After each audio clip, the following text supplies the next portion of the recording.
உடம்பு வலி குறையறதுக்கு எங்க காலத்து முருங்கை சாயை வைக்க போறோம். வாங்க எப்படின்னு பார்க்கலாம். தேவையான அளவு தண்ணி,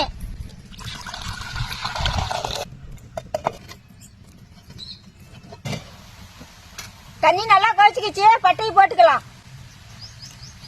இஞ்சி, ஏலக்காய், கருவேப்பிலை, முருங்கை தலை. 2 டம்ளர் தண்ணி ஊத்தனா 1 டம்ளர் தண்ணி சுண்டம் தண்ணி வேவிக்கணும். அப்பதான் உடம்பு வலிக்கு கேட்கும். முருங்கைச்சாயா ரெடி ஆயிடுச்சு, இறக்கலாம்.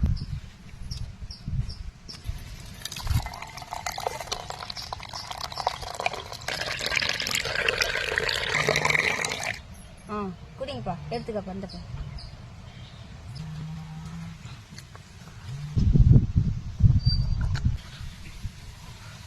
முருங்கைத்தலை சாயா எப்படி இருந்துச்சு?